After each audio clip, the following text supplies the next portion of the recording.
नमस्कार, आप देख रहे हैं हमारा खास कार्यक्रम स्वराज सेहत। मैं हूं आपके साथ बुशा और हर बार हम एक नया विषय लेकर के आते हैं जहां आपकी सेहत से जुड़े जो भी आपके सवाल होते हैं, कोशिश यही होती है इस कार्यक्रम के जरिए कि उन सवालों के जवाब आप तक पहुंचे। और आज का हमारा जो विषय है बहुत खास है। कॉस्मेटिक सर्जरी या फिर प्लास्टिक सर्जरी से जुड़े जो आज सवाल हैं इस खास कार्यक्रम में हम लेने की कोशिश करेंगे। और इसलिए आज हमारे साथ स्टूडियो में बहुत खास मेहमान मौजूद हैं। Consultant plastic surgeon, lake city hospital के डायरेक्टर डॉक्टर आनंद जयंत काले जी, बहुत स्वागत है आपका। डॉक्टर आनंद, लोगों के मन में सबसे पहला सवाल यही आता है कि आखिर प्लास्टिक सर्जरी है क्या? नमस्कार। प्लास्टिक सर्जरी प्लास्टिकॉस करके एक शब्द से निकल के बना है, जिसका मतलब होता है शेप देना या आकार देना। तो प्लास्टिक मटेरियल का नाम प्लास्टिक इसीलिए पड़ा क्योंकि उससे हम कोई भी शेप दिया जा सकता था उसको। उसी से प्लास्टिक सर्जरी के माने निकलते हैं। प्लास्टिक सर्जरी में हम लोग सर से लेकर पांव तक जिन जिन जगहों पे कोई डिफेक्ट है या डिफेक्ट पैदा हो गया है या हम सोचते हैं कि वहाँ डिफेक्ट है, तो उसको हम ठीक करने की कोशिश करते हैं, उसको वैसा बनाने की कोशिश करते हैं जैसा वो चाहते हैं। इसलिए इस विधा का नाम प्लास्टिक सर्जरी है। इसमें बहुत सारे सब ब्रांचेस होती हैं। तो प्लास्टिक सर्जरी के जो सब ब्रांचेस हैं उसमें इसका शुरुआत हुई बर्न इंजरी से, जहाँ पे बहुत सारा शरीर का हिस्सा जल जाता था सर से लेकर पाँव तक का। तो उसको फिर से रीशेप करना, उसको आकार देना, उसको जितना बचा सके उसको बचाना, तो ये हिस्सा जो है हुआ। और इसलिए बर्न इंजरी को ट्रीट करना प्लास्टिक सर्जन का प्राइमरी रिस्पॉन्सिबिलिटी होता है। इसके अलावा प्लास्टिक सर्जरी की बहुत सारी ऐसी सब ब्रांचेस होती हैं जिनकी वजह से प्लास्टिक सर्जरी को एक वृहद ब्रांच का रूप मिलता है। कॉस्मेटिक सर्जरी और प्लास्टिक सर्जरी जो है, इन दोनों में इतना ही अंतर होता है कि कॉस्मेटिक सर्जरी उन लोगों की जाती है जिनको कोई बीमारी नहीं है, जिनको ऐसा लगता है कि इस शरीर के हिस्से को सुधारना है, और उसका ऑपरेशन जो हम करते हैं उसको हम लोग कॉस्मेटिक सर्जरी कहते हैं जी। और दूसरा मेरा सवाल कि लोगों को इस बात का डाउट रहता है कि आखिर प्लास्टिक सर्जरी और कॉस्मेटिक सर्जरी कहीं दोनों एक ही तो नहीं, और अगर ये अलग हैं तो उनमें डिफरेंस क्या क्या है, और लोगों को इससे जुड़ी आप जो भी जानकारी हमारे दर्शक तो दूसरा सवाल मेरा आपसे ये कि प्लास्टिक सर्जरी और कॉस्मेटिक सर्जरी में क्या डिफरेंस है? प्लास्टिक सर्जरी एक बड़ी ब्रांच है जिसका एक छोटा सा हिस्सा कॉस्मेटिक सर्जरी है। जैसा मैंने आपको बताया, कॉस्मेटिक सर्जरी में वो ऑपरेशंस आते हैं जिसमें प्राइमा फेसी किसी को कोई समस्या नहीं है, लेकिन उस शरीर के हिस्से को वो और सुधारना चाहते हैं। जैसे चेहरे में आप अपनी नाक के शेप से संतुष्ट नहीं है तो आप उसको और सुधारना चाहते हैं, तो उसको हम लोग कॉस्मेटिक राइनोप्लास्टी बोलते हैं। अगर आप अपने गाल के शेप से सेटिस्फाइड नहीं है, अगर आपको शरीर के बाकी हिस्सों में कुछ डिफेक्ट डिफॉर्मिटी जैसी नज़र आती है, तो उसको अगर आप ऑगमेंट करने या करेक्ट करने या सुधारना चाहते हैं तो उसको हम कॉस्मेटिक सर्जरी या हमारी भाषा में उसको एस्थेटिक सर्जरी बोलते हैं। प्लास्टिक सर्जरी में और बहुत किस्म के ऑपरेशन आते हैं, जैसे बर्न पेशेंट्स का ट्रीटमेंट करना, उनका रिकंस्ट्रक्टिव सर्जरी करना, कैंसर के पेशेंट्स को रिकंस्ट्रक्ट करना, जैसे कैंसर में किसी का ब्रेस्ट हटा दिया जाता है तो उसको फिर से बनाना, किसी को एक्सीडेंट में उंगली अलग हो जाती है उसको रिप्लांट करना, हाथ अलग हो जाता है उसको रिप्लांट करना। रिप्लांट का मतलब नसों को नसों से जोड़ के और उस चीज़ को वापस जिंदा करना, इसको हम लोग रीइम्प्लांटेशन सर्जरी बोलते हैं। इसके अलावा हैंड सर्जरी करके एक बिल्कुल सेपरेट विधा है जिसको अभी प्लास्टिक सर्जरी में पिछले 15-20 सालों में वो डेवलप हुई है, जिसमें हम माइक्रोस्कोप के नीचे उन चीज़ों को जोड़ के और हाथों के छोटे छोटे अवयवों को आपस में जोड़ के और उसको रिकंस्ट्रक्ट करते हैं। तो ये सब जो है, सारा जो बड़ा फील्ड है, इसको मिला के हम प्लास्टिक सर्जरी बोलते हैं। कॉस्मेटिक सर्जरी उसका एक छोटा सा हिस्सा है जी। और डॉक्टर आनंद, जिस तरीके से आपके पास बहुत सारे रोज़मर्रा में ऐसे पेशेंट आते होंगे, क्योंकि आप लेक सिटी हॉस्पिटल के डायरेक्टर भी हैं, रोज़मर्रा में ऐसे बहुत सारे केसेस आते हैं जहां पर आपकी स्पेशलिटी कही जाती है कि आप बर्न इंजरी और बच्चों के विकार से जुड़े जो केसेस होते हैं, साथ ही कॉस्मेटिक सर्जरी से भी जुड़े आपके पास केसेस आते हैं। तो इन सब में डिफरेंस क्या क्या है, और इनसे जुड़ी जो मिथ है लोगों के बीच में है, उसे आप दूर किस तरीके से करेंगे? बर्न इंजरी बहुत कॉमन है हमारे यहाँ रोज़मर्रा के जीवन में लोग जल जाते हैं, उनको प्राइमरी ट्रीटमेंट पता नहीं होता है कि बर्न इंजरी में हमको करना क्या है, तो बहुत अजब गजब इस्तेमाल करते हैं मेथड्स लोग। उसके ऊपर शाही डालते हैं, उस पर टूथपेस्ट लगा लेते हैं। तो ये सब मिथ्स हैं, इनसे आपको दूर रहना चाहिए। साफ पानी से उस हिस्से को धो लीजिए, साफ कर लीजिए और उसके बाद डॉक्टर के पास जाइए। अपनी तरफ से उसके ऊपर किसी भी तरह का कोई मलम ना लगाएं। तो ये हम लोग हर पेशेंट को समझाते हैं कि सेल्फ मेडिकेशन बहुत डेंजरस होता है। जब भी कोई हिस्सा जला हो उस पर पानी डालिए, एक्सेप्ट इलेक्ट्रिकल इंजरी जहाँ पे पानी डेंजरस हो जाता है। तो इलेक्ट्रिकल इंजरी में आपको उस जगह से उस व्यक्ति को हटाना ज़रूरी होता है। बाकी इसके अलावा उस पेशेंट की ड्रेसिंग कैसे होनी है, उसको ड्रेसिंग करके घाव अपने आप भरेगा या बहुत ज़्यादा गहराई में जला है जिसके लिए प्लास्टिक सर्जरी से स्किन ग्राफ्ट करके उसको भरना है, तो ये सब चीज़ें उनको समझानी पड़ती हैं। दूसरा आपने जो बोला कि जो बच्चों को हम लोग पैदाइशी विकारों के साथ पैदा होते हैं, उसके लिए जो सबसे कॉमन विकार जिसको हम लोग ट्रीट करते हैं वो है कटे होंठ और कटे तालू। इसका एक प्रोजेक्ट है जो हम लोग चलाते हैं जिसको हम लोग स्माइल ट्रेन प्रोजेक्ट बोलते हैं, जिसमें हम लोग ये सब ऑपरेशंस फ्री ऑफ कॉस्ट करते हैं। कटे होंठ के ऑपरेशन, कटे तालू के ऑपरेशन 3 महीने और 1 साल की उम्र में होते हैं नॉर्मली। इतने छोटे बच्चों को ऑपरेशन करना माँ बाप को ये भी अपने आप में बहुत मुश्किल लगता है, पर उनको ये समझाना पड़ता है कि यही उसकी सही उम्र है, क्योंकि बाद में फिर कुछ प्रॉब्लम्स होती हैं। इसकी वजह से हमको एक काउंसिल करना पड़ता है कि कटे होंठ का ऑपरेशन 3 से 6 महीने में करा लेना चाहिए, तालू का ऑपरेशन 1 साल 1.5 साल की उम्र में हो जाना चाहिए जी। इसके अलावा जो बाकी प्रॉब्लम्स के साथ लोग आते हैं, जैसे कॉस्मेटिक प्रॉब्लम्स होती हैं, तो अभी मीडिया जनरेटेड उसके बारे में बहुत अवेयरनेस है, लोग बहुत जानना चाहते हैं उसके बारे में, लेकिन ऑथेंटिक इन्फॉर्मेशन की बहुत ज़्यादा कमी है। बहुत से लोगों को ऐसा लगता है कि जो डार्क कलर्ड व्यक्ति है वो गोरा हो जाएगा, ये नहीं हो सकता। उसका सब चेहरा बदल जाएगा, ये हो नहीं सकता। जो चीज़ संभव है उसके बारे में पेशेंट को काउंसिल करना, उसके एक्सपेक्टेशंस को रियलिस्टिक रखना, क्या संभव है उसके बारे में उसकी प्रोलॉन्ग काउंसलिंग करना, 1 बार 2 बार 3 बार। उसके बाद भी अगर पेशेंट मोटिवेटेड है तो फिर ऐसे व्यक्ति का ये ऑपरेशन करना हमेशा फायदे का सौदा होता है, पेशेंट के लिए भी और डॉक्टर के लिए भी। और जो सबसे ज़्यादा पूछा जाने वाला सवाल है वो यही है कि जैसे ही प्लास्टिक सर्जरी जैसा शब्द हमें सुनाई देता है तो लोगों के मन में यही होता है कि शायद कॉस्मेटिक सर्जरी की यहाँ पर बात हो रही है, लेकिन बहुत सारे ऐसे लोग होते हैं जिन्हें कॉस्मेटिक सर्जरी के अलावा प्लास्टिक सर्जरी की ज़रूरत पड़ती है। ऐसे कौन कौन से कारण होते हैं जब पेशेंट को इस तरीके की ज़रूरत होती है? क्योंकि हमने सुना है कि डायबिटीज़ के जो पेशेंट होते हैं उन्हें भी सर्जरी की आवश्यकता पड़ती है, और पड़ती है तो आखिर कब? जैसे मैंने आपको 2-3 कारण तो बताया। अगर किसी को पैदाइशी डिफेक्ट है तो भी प्लास्टिक सर्जरी होती है, किसी को चोट लग जाए, एक्सीडेंट हो जाए, बड़ा हिस्से को चोट लग जाए तो उसमें भी प्लास्टिक सर्जरी होती है, कैंसर में रिकंस्ट्रक्टिव सर्जरी होती है, वो भी प्लास्टिक सर्जरी होती है। उसी तरह से डायबिटीज़ के पेशेंट्स में पैरों में बहुत बड़े बड़े घाव हो जाते हैं जिनको हम लोग नासूर बोलते हैं, उनको भरने के लिए भी हम लोगों को प्लास्टिक सर्जरी की ज़रूरत पड़ती है। डायबिटीज़ का इंसिडेंस अभी बहुत ज़्यादा तेज़ी से बढ़ रहा है जी। हमारा देश तो उसकी राजधानी कहलाता है पूरी दुनिया की, और आप बिलीव नहीं करेंगे इस देश में 7 करोड़ लोगों को डायग्नोज डायबिटीज़ है, और इतने ही लोग ऐसे होंगे जिनको पता ही नहीं है वो बीमारी कैरी कर रहे हैं। और हम ये मान के चलते हैं कि 7 करोड़ डायबिटीज़ मतलब 14 करोड़ पैर, और 14 करोड़ ऐसे पैर जो आस्था के नाम पे नंगे पैर चलते हैं, जो मजदूरी के नाम पे नंगे पैर चलते हैं, और ये एक्सपोज्ड है किसी भी तरह से चोट लगने के लिए और उसमें घाव बनने के लिए। डायबिटीज़ की सबसे बड़ी प्रॉब्लम ये होती है कि डायबिटीज़ में न्यूरोपैथी हो जाती है। ये जो हमारी पैरों की नसें होती हैं जो सेंसेशंस लेके आती हैं, ये सुन्न हो जाती हैं। अब सेंसरी लॉस हो जाने की वजह से पैरों में कांटा चुभता है, जलता है, धूल अंदर घुस जाती है, कोई छाला बनता है, तो इन पेशेंट्स को पता ही नहीं चलता, और कई बार बहुत बड़े पस के साथ, बहुत ज़्यादा बड़े घाव के साथ ये लोग प्रेजेंट करते हैं। दूसरी बड़ी समस्या ये होती है कि डायबिटीज़ में इम्यून सिस्टम बहुत ख़राब हो जाता है, रोग प्रतिकार क्षमता हमारी बहुत कम रहती है, तो इन पेशेंट्स में एंटीबायोटिक्स और दवाएं काम नहीं करती। इसकी वजह से इन्फेक्शंस बहुत तेज़ी से फैलते हैं, बहुत ऊपर की तरफ फैलते हैं, और पैरों को काटने की नौबत बहुत जल्दी आ सकती है।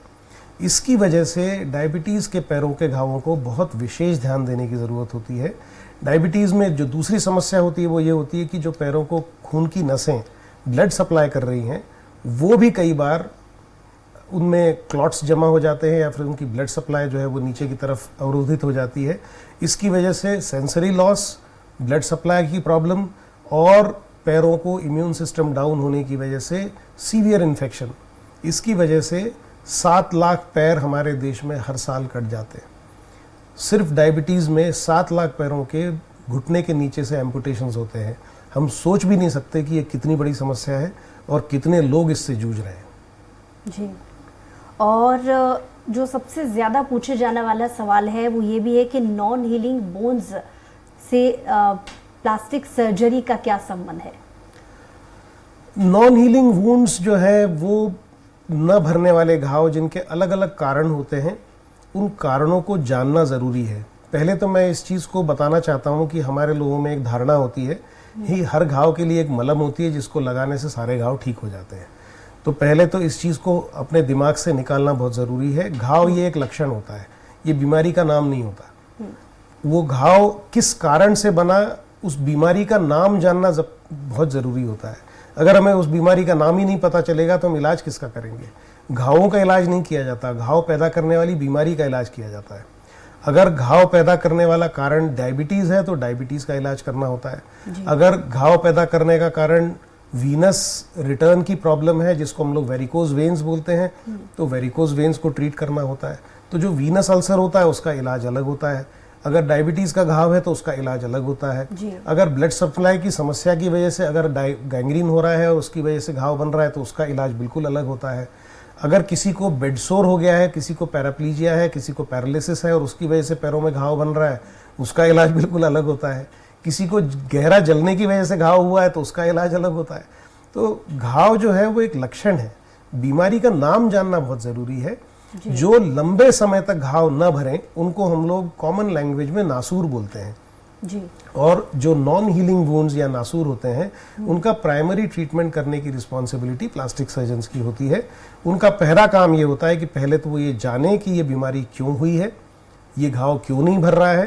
क्योंकि नॉर्मल कोर्स में अगर किसी को कोई बीमारी नहीं है और किसी कारण से चोट लगने की वजह से घाव बना है तो ज़्यादातर घाव ड्रेसिंग्स करके दवाइयाँ दे के ठीक हो जाते हैं। लेकिन अगर कोई घाव 6 महीने 1 साल से नहीं भर रहा तो कुछ तो कारण होगा जिसकी वजह से ये घाव नहीं भर रहा है।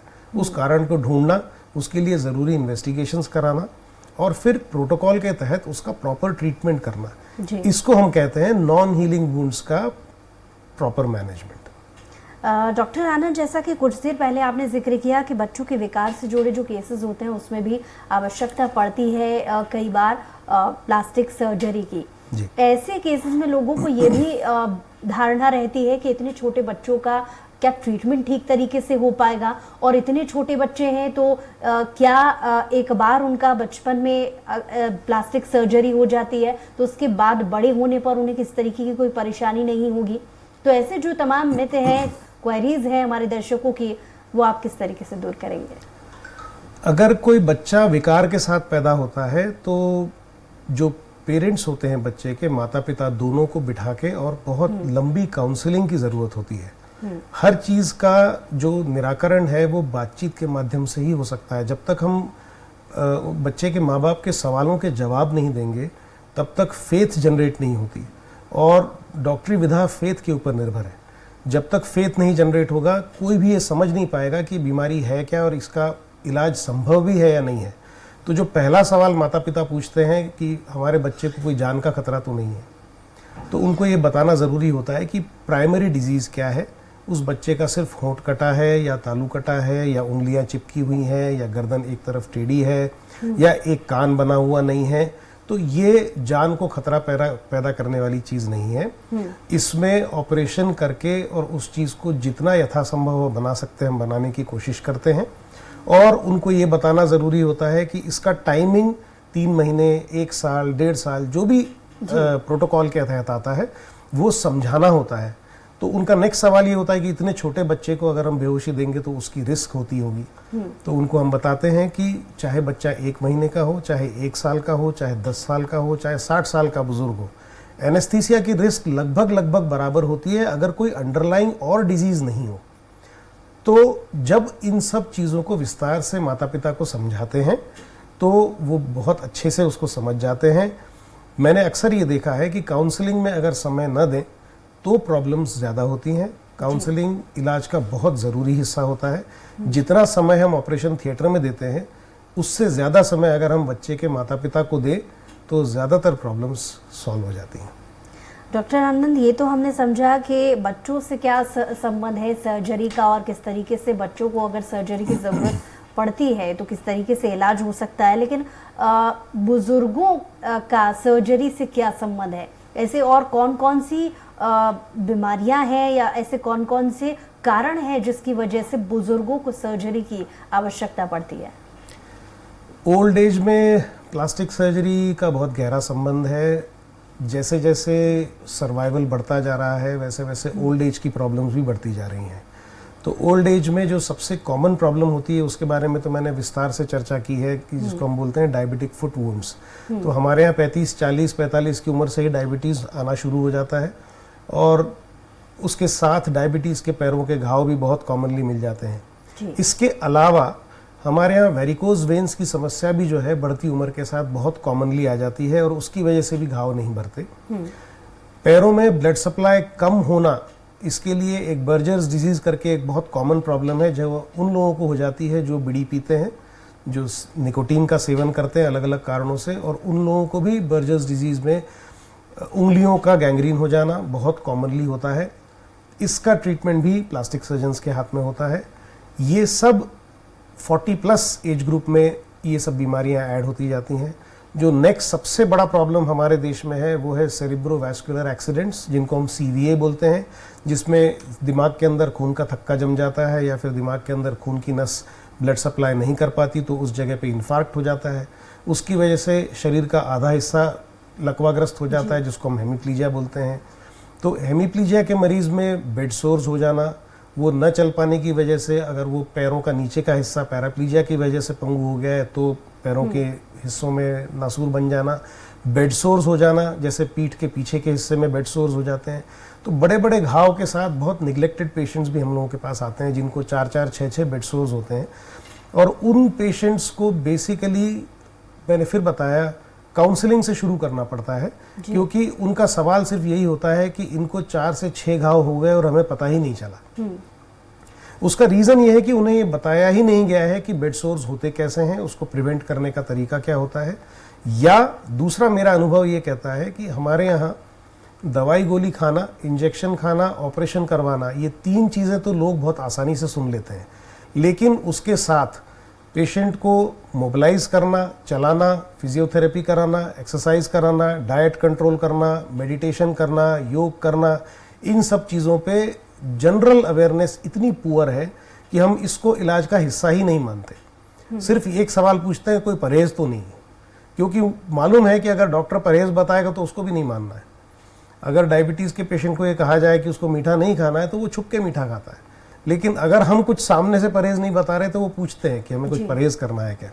तो ये जो एंसीलियरी ट्रीटमेंट्स है वो कई बार बहुत इंपॉर्टेंट हो जाते हैं। तो फिजियोथेरेपी एक बहुत अभिन्न हिस्सा है। इसके अलावा बहुत सारी बीमारियों में पेशेंट्स को साइकोलॉजिकल प्रॉब्लम्स हो जाती हैं, वो डिप्रेशन में चले जाते हैं, उनका करेक्शन करना भी उतना ही इम्पोर्टेंट होता है। जी डॉक्टर आनंद, शुरुआती प्रोग्राम में आपने बर्न इंजरी से जुड़ी बहुत सारी जो उम्मीदें हैं, जानकारियां हैं, उसके बारे में हमारे दर्शकों से जानकारी साझा की। बर्न इंजरी से बड़ा सवाल यही अक्सर उठ करके आता है कि आखिर बर्न इंजरी से दूर हटने के लिए अगर प्लास्टिक सर्जरी का इस्तेमाल पेशेंट करता है तो उनके मन में ये सवाल होता है कि क्या पूरे तरीके से उनके जो स्कार है, जो निशान है, वो पूरी तरीके से ठीक हो जाएंगे? क्योंकि उन्हें लगता है कि पूरी तरीके से ठीक नहीं हो पाएंगे तो बहुत से लोग उस इलाज से जुड़े जो खर्च हैं वो भी नहीं उठाना चाहते, क्योंकि उन्हें ये मिथ रहता है उनके दिमाग में कि पूरे तरीके से तो उनके जो स्कार्स हैं, निशान हैं, वो नहीं जाएंगे। जी, बर्न इंजरी हमारे यहाँ बहुत कॉमन है। उसका बहुत बड़ा रीज़न ये है कि हमारे यहाँ अभी भी फ्लोर लेवल कुकिंग बहुत होती है। झुग्गियों में आग लगने के इंसिडेंसेस बहुत होते हैं। एक्सटेंसिव बर्न इंजरीज आज भी हमारे यहाँ बहुत होती हैं। और बर्न अपने आप में एक बहुत बड़ी समस्या है। जितनी वो शरीर के ऊपर समस्या है उतनी ही वो मन के ऊपर समस्या है और उतनी ही वो इकोनॉमिक प्रॉब्लम है। मतलब बर्न अक्सर गरीब आदमी को होता है और इलाज उसका बहुत महंगा होता है। उसका कारण ये है कि एक बर्न पेशेंट 8 से 10 मरीजों के बराबर होता है, क्योंकि उसको मेडिकल प्रॉब्लम भी है, उसको सर्जिकल प्रॉब्लम भी है, उसको फिजिकल मेंटल प्रॉब्लम भी है और उसको सोशल प्रॉब्लम भी है, क्योंकि वो रिहेबिलिटेट होगा या नहीं, उसका चेहरा वापस नॉर्मलाइज होगा या नहीं, ऐसे हजारों सवाल उसके मन में होते हैं। ऐसे पेशेंट्स को डिप्रेशन हो जाता है, ऐसे पेशेंट्स विड्रॉ हो जाते हैं सोसाइटी से। तो इन पेशेंट्स में surgical management, medical management, dressings, timely skin grafts, timely operations, physiotherapy के अलावा काउंसलिंग, रिहेबिलिटेशन और फिजियोथेरेपी, एक्सरसाइजेज, इन सब चीज़ों का एक होलिस्टिक अप्रोच आनी बहुत ज़रूरी है। और उनके मन में ये चीज़ डालनी बहुत ज़रूरी है कि आपकी जितनी प्रॉब्लम्स हैं उनका 90% कवरेज हम कर सकते हैं। 10% जो चीज़ें रह जाती हैं, जो विज्ञान की परिधि से बाहर है आज की तारीख में, उनके लिए भी जिस तेज़ी से सारे चेंजेस आ रहे हैं, हो सकता है आने वाले 8 से 10 सालों में उनके भी सॉल्यूशंस निकल आए। तो अगर हम पॉजिटिव काउंसलिंग करेंगे तो पॉजिटिव आउटकम मिलता है, और अगर हम नेगेटिव काउंसलिंग करेंगे तो उसमें नेगेटिव आउटकम मिलता है। डॉक्टर आनंद, कॉस्मेटिक सर्जरी से जुड़ा ये सवाल है कि कॉस्मेटिक सर्जरी का क्राइटेरिया क्या है? क्या आजकल जो बोटॉक्स के ट्रीटमेंट होते हैं या इम्प्लांटेशन के जो ट्रीटमेंट होते हैं, नोज सर्जरी के जो ट्रीटमेंट होते हैं, क्या ये भी कॉस्मेटिक सर्जरी में ही आता है? जी जी, कॉस्मेटिक सर्जरी का जो प्राइमरी क्राइटेरिया होता है वो किसी भी और सर्जरी के जैसा ही होता है। डॉक्टर प्राइमरीली एक एमबीबीएस डॉक्टर है, उसने बाद में जनरल सर्जरी में स्पेशलाइजेशन करने के बाद प्लास्टिक सर्जरी की विधा में जो स्पेशलाइजेशन किया है, उससे उसके बेसिक प्रिंसिपल्स नहीं बदलते। कई बार मैंने देखा है कि कॉस्मेटिक सर्जरी को डाउन प्ले करने की कोशिश की जाती है कि एक छोटा सा प्रोसीजर ही तो है, लेकिन कोई भी सर्जिकल प्रोसीजर छोटा, बड़ा या मीडियम नहीं होता। उसको समझना बहुत ज़रूरी है कि इस ऑपरेशन के फ़ायदे क्या हैं, इस ऑपरेशन के नुकसान क्या हैं, दोनों का गिव एंड टेक कैसा है और आपको उसकी कितनी ज़रूरत है। अगर पेशेंट मोटिवेटेड है तो वो सारी चीज़ों को सुनता है, ध्यान रखता है उस चीज़ का, और जो बोला जाता है उसको फॉलो करता है। अगर हमने उसको बोला कि ये तो छोटा सा प्रोसीजर है, ये तो 24 घंटे में हो जाएगा, आपको चिंता करने की ज़रूरत नहीं है, तो वो उसको हल्के में लेता है। अगर सबसे कॉमन कॉस्मेटिक प्रोसीजर की हम बात करें तो राइनोप्लास्टी है, जिसमें हम सिलिकॉन इम्प्लांट डालते हैं। तो सिंपली उसको ये बताना ज़रूरी है कि हज़ारों पेशेंट्स में एक आधे पेशेंट में इम्प्लांट रिजेक्ट हो सकता है, उसको निकालना पड़ सकता है। उससे आपकी नाक को नुकसान नहीं होगा, लेकिन इम्प्लांट निकल के उसको हमको फेंकना पड़ेगा। अगर हम ये चीज़ उससे छुपाएंगे तो हम पेशेंट के साथ कुछ बातें छुपा रहे हैं, उसके हम पीछे जा रहे हैं, ये सही नहीं है। उसी तरह से जो दूसरा सबसे कॉमन प्रोसीजर होता है लाइपोसक्शन, तो कई बार ये बोलते हैं कि छोटे से छेद से निकाल देंगे, आपको तो पता भी नहीं चलेगा। ऐसा नहीं है। लाइपोसक्शन एक मेजर सर्जरी है जिसमें 1.5 से 2 घंटे तक आपको ऑपरेशन थिएटर में रुकना होता है, ऑपरेशन होता है, उसके बाद आपको बाहर हॉस्पिटलाइज रहना है 24 घंटे के लिए, और अगले दिन सुबह आपको भेजा जाएगा। तो प्रॉपर काउंसलिंग बहुत ज़रूरी है। बोटॉक्स या उससे मिलते जुलते फिलर्स, ये सब सर्जिकल प्रोसीजर्स का पार्ट नहीं है, ये मेडिकल प्रोसीजर्स में आते हैं। इनको आप ओपीडी बेसिस पे बिना भर्ती किए कर सकते हैं, लेकिन काउंसलिंग और काउंसलिंग, जब तक हम पेशेंट को उससे रिलेटेड सारी सवालों के जवाब नहीं दे देते, तब तक बॉन्ड नहीं बनता, और बिना बॉन्ड के कोई भी काम करना हमेशा बाद में प्रॉब्लम्स क्रिएट करता है। तो बोटॉक्स के बारे में पूरी जानकारी लेना ज़रूरी है, इम्प्लांट्स के बारे में जानकारी लेना ज़रूरी है, फिलर्स के बारे में जानकारी लेना ज़रूरी है, फैट ग्राफ्ट के बारे में बहुत सारे लोग सवाल पूछते हैं। तो मेरा कहना सिर्फ इतना होता है कि आपका जो प्राइमरी ऑपरेटिंग प्लास्टिक सर्जन है, उससे सारे सवालों के जवाब मांगिए। आप सेटिस्फाई होते हैं तो फिर ऑपरेशन कराइए। क्योंकि हमारा कार्यक्रम बिल्कुल अंतिम की ओर ही है, तो इसलिए कंक्लूजन रिमार्क इस विषय पर आप हमारे दर्शकों को क्या टिप्स देना चाहेंगे? मैं सिर्फ इतना ही बताऊंगा कि प्लास्टिक सर्जरी के बारे में लोगों के मन में जो जो सवाल हैं, उन सवालों के जवाब के लिए आप मेरा YouTube चैनल है, उसको आप देख सकते हैं। उसमें मैंने प्लास्टिक सर्जरी के लगभग सारी विधाओं के बारे में बहुत विस्तार से चर्चा की है, बहुत सारे सवालों के जवाब दिए हैं, जिसमें कॉन्जेनाइटल डिजीज़ के बारे में बताया है, बर्न इंजरीज़ के बारे में बताया है, ट्रॉमा रिकंस्ट्रक्शन के बारे में बताया है, कैंसर रिकंस्ट्रक्शन के बारे में बताया है, और जो कॉस्मेटिक सर्जरी से जुड़े हुए बहुत सारे सवाल हैं उनके ऊपर भी बहुत विस्तार से वीडियोस बनाए हैं। वो उनको आप देख सकते हैं।